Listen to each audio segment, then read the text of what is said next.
we have a talk coming up by Paul, UX UI designer from CompareTheMarket, who's going to talk about, hey, when you play back users' data, it's important to remember about the context. So, Paul, are we ready? Hello. Thank you so much for joining. Let's do this thing. All right. Well, hello, everyone. Hope everyone's still feeling excited after the quiz. It was humbling. But I'll crack straight on with my talk. So I'm Paul Izod. I'm from CompareTheMarket. For those of you that aren't aware of what we do, if you're not from the UK or whatever, we are a price comparison website where we allow users to compare prices on over 27 different products and find the best price for them.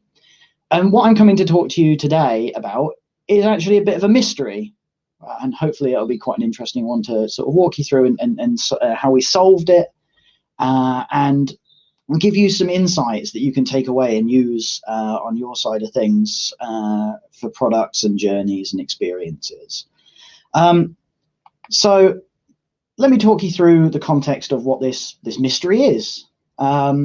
So when we come to looking at our web journeys, for my user experience side of things, it oftentimes boils down to web forms, long forms, short forms, detailed forms, fairly simple forms, but web forms, loads and loads of web forms.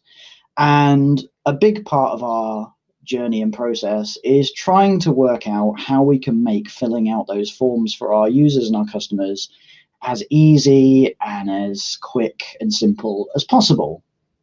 And what I'm going to talk to you today is about how we applied a particular method to two of our products and how that worked really differently, which was quite a surprise, and to try and understand why it worked differently for two ostensibly similar journeys.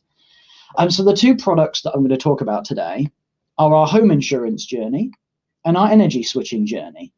So they have a couple of key differences. So our home insurance journey is quite a long journey.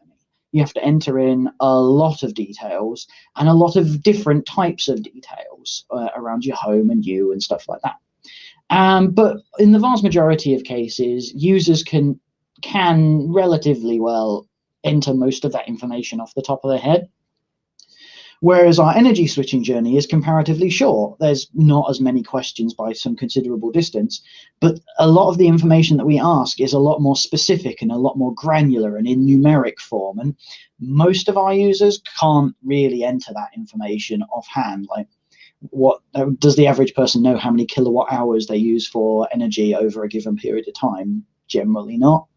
And we have found ways of trying to mitigate and make that easier, but fundamentally is really granular information. So the solution that we were looking at applying as part of this exercise was sourcing some of the user's information from third-party bodies and then pre-filling that data into the fields for the user so they don't have to fill it in themselves. In theory, it's quicker, it's more accurate, and it makes that process so much simpler, particularly for energy, because we source information that the user doesn't necessarily know off the top of their head, and they don't have to go and find their bill and look up the information and things like that. So I'll talk you through how we applied it to each of those particular products, starting with home insurance. It's a fairly straightforward process. We made a quick mock-up and we asked our users to input some of their basic information, name and whatnot, and then we asked for their address. We then source their data, or at least show them that we're sourcing their data from various bodies, and then we play them back the information that we source for them and ask them a few bits of individual extra bits of information that we aren't able to source. Pretty straightforward. And what happened was we ran it through 38 users over 4 different test rounds. And we ended up, as we kind of expected, with a broadly positive response. Pretty much all of our users were very positive about the information that we sourced. It was seen as a convenience. There were a couple of individual sort of small level concerns around who's responsible for the correctness or the validity of that data, where if and when claims were made in the future. So we redress that by really increasing the prevalence of notifications that users have to check that information that we source and confirm that it's correct. And one user was slightly concerned, or expressed some concern, around when we stated we were sourcing some information from the Office of National Statistics. And we'll get back to why that might be a little bit later on. But overall, there were no specific privacy concerns raised. So everyone was fine with us sourcing that information and then presenting it back to them and using it on the journey. So we thought, great, we'll apply the same process on energy switching. So we did a very similar thing. We asked for, in a slightly different format, but we asked for their postcode. Then the user selects an address from returned list of addresses from that postcode. And then we source the information and we play the information back, this time in the form of the type of gas or electricity format that they have, their provider, and how many kilowatt usage per hour they use. This information was dummy information for the purposes of our testing, but because generally users didn't understand what kilowatt hours represented, it didn't seem to translate or affect the results a huge amount. And so we ran this through 48 test participants over 2 test phases, so a not massively dissimilar number. But the results we got were really different. 29% of our users responded negatively when presented with their usage data. I've got a quote on here with one user who sort of talked about it being feeling like an invasion of privacy. And they said, well, maybe I'm a little bit paranoid, but I feel a little bit weird about this. I don't remember giving permission for this information to be shared. We also saw 8% of users who expressed concern around how we might use that data, like what we would be using that data for. And when we explored a little bit further around people's perception of the data that we played back, 66% of our users didn't understand what kilowatt hours actually represented, like what a kilowatt hour was and the context around it. So as you can see, it was quite a significant difference between our home sort of feedback and our energy. And it was essentially the same process and the same format that we were applying this data sourcing and playback.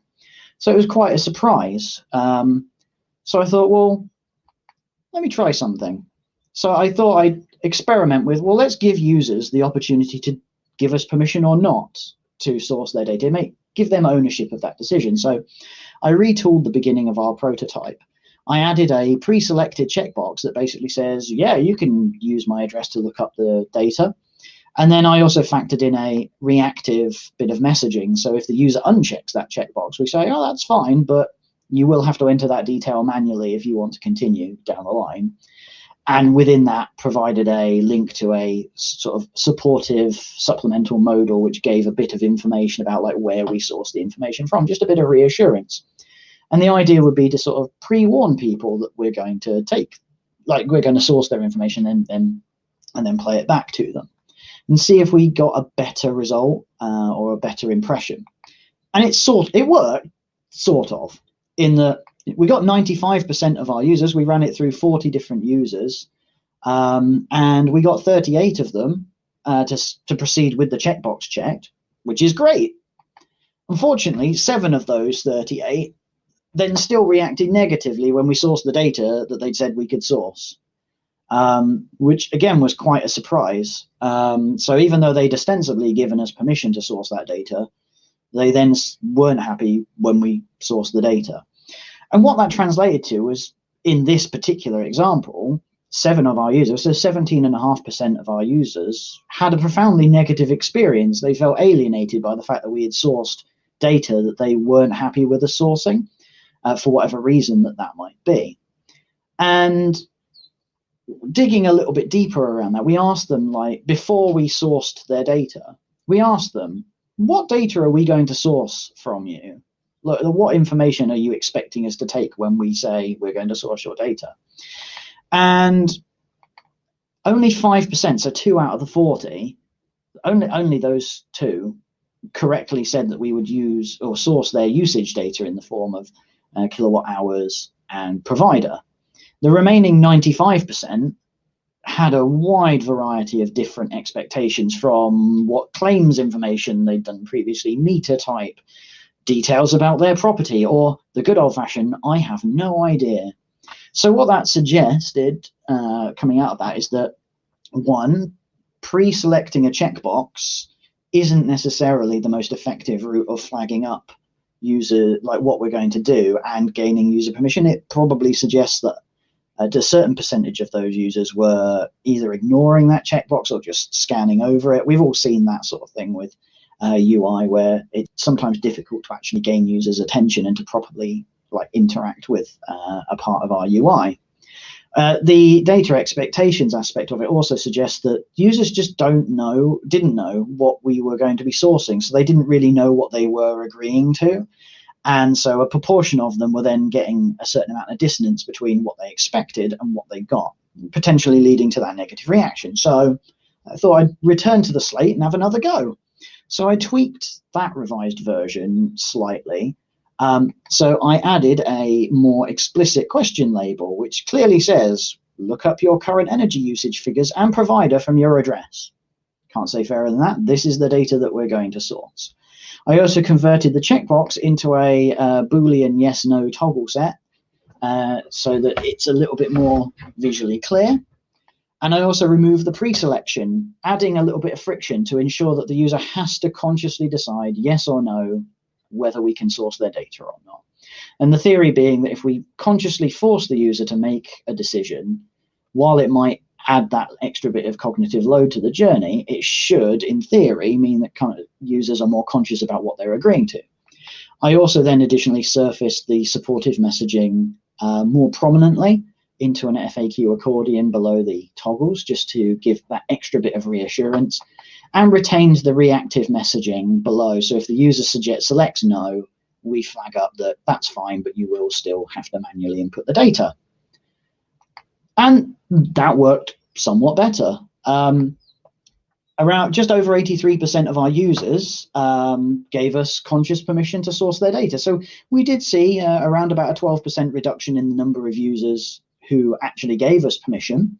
But the good news was that those 25 users that said that we could source their data, all 25 of them reacted positively to seeing their data being sourced. So they were getting what they were expecting, which is a much more positive experience. We have no users going through the yes journey that had a negative experience around data sourcing, which is always great to see. Around the users that refused permission, we had 5 out of 30, so just over 16.5% of our users said they wouldn't like us to source their data. And out of those 5 users, 3 of them indicated that that refusal was due to data privacy concerns. They just fundamentally didn't like the idea of us sourcing that information. They either didn't like that that information was available at all, or they didn't like that we were accessing it and using it, which indicates that we've identified that within energy, for some reason, there was a proportion of our user base who fundamentally, whatever we do, wouldn't want us to source their information and use it, which is quite interesting compared to the home journey, who were okay with it. And we had 2 out of our 5 users who declined, who indicated that they didn't really understand what we were asking them to give permission for. So suggesting that despite the fact that we were explicitly in the question label stating, we're going to source this information, yes or no, they didn't really understand. So there's some indication that maybe there might be some extra percentage of users that we can reassure if we get a bit more explicit with our messaging and reassurances. But the indication was that giving permission and making it really explicit gave users the opportunity to agree or not. So the mystery was, why were home insurance and energy switching customers reacting so significantly different to what was the same application of data sourcing and then playback? And I think it comes down to 2 different factors. The first factor being the data sourcing precedent. So looking around the 2 sectors that we were looking at, home insurance as an industry has a much more mature data sourcing precedent set. the idea of sourcing data around your home insurance journey is a lot more established. It's something that happens around the market. It's fairly common. And so users have had that expectation built up in their consciousness. And so when they come to do a home insurance quote, they're kind of expecting their data to be sourced, and it can be viewed more as a convenience as opposed to an intrusion. Whereas with energy, it's very much at the cusp of that data being used is being established. It's not an established precedent. And so users aren't expecting necessarily to see it. And so that can potentially cause the dissonance between what they were expecting to happen and then it actually happening. So that's one factor. The second factor, when digging into the user sentiment that we got both on Think Out Loud and also text comments from more quantitative testing, was the perception of that data. So for home, users perceived generally that that information was information about their property as opposed to information about them.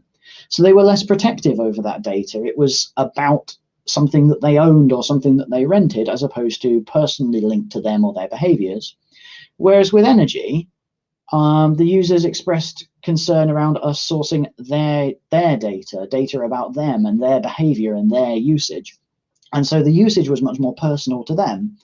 And the user that I quoted earlier expressed concern that they